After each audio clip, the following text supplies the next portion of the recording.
Class 3 এর model activity task part 5 এর অঙ্কে সম্পূর্ণ উত্তর সহ আলোচনা করব। বহুমুখী উত্তরধর্মী প্রশ্ন এমসিকিউ টাইপ কয়েকটা।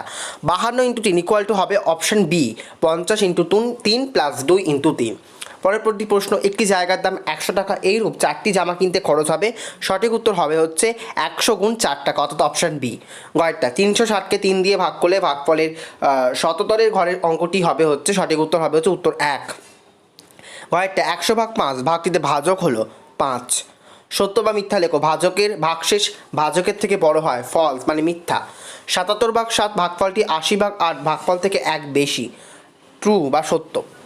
জোড় সংখ্যার একটি জোড় হলো 12,13, ফলস মিথ্যা। দ্বিমাত্রিক চিত্রটিতে ত্রিভুজ আছে 2টি, ফলস মিথ্যা। বাম দিকের সঙ্গে ডান দিক মেলাও যে কোনো 3টি, এখানে তোমরা দেখতে পাচ্ছ স্ক্রিনেতে করে দেওয়া রয়েছে। তোমরা ঠিক এই রকমভাবে বাম দিকের সঙ্গে ডান দিক কিন্তু মিলিয়ে নেবে। ক স্তম্ভের সঙ্গে খ স্তম্ভ যেটা লেখা রয়েছে দেখো তীর দিয়ে চিহ্নিত করা রয়েছে, সেটা কিন্তু তোমরা করে নেবে।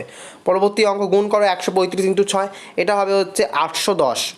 তোমরা দেখতে পাচ্ছ স্ক্রিনেতে 5 6 3 0 হাতে 3 3 6 18 8 8 1 9 1 6 1 6 6 2 8 810 টাকা।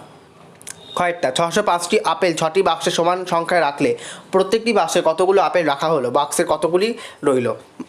6 দিয়ে 605 ভাগ করবে, যেটা বেরোবে সেটা হচ্ছে 5টা পড়ে রয়েছে ভাগশেষ হিসাবে। সুতরাং প্রত্যেকটি বক্সে 100টি করে আপেল রাখা হলো এবং বাক্সের বাইরে 5টি আপেল রইল। এই হচ্ছে টোটাল টাস্ক ক্লাস 3 এর জন্য। ভিডিও ভালো লাগলে অবশ্যই কি লাইক করো, আর চ্যানেলটিকে সাবস্ক্রাইব করে পাশে থাকা বেল আইকনটা অবশ্যই প্রেস করে দাও। ধন্যবাদ।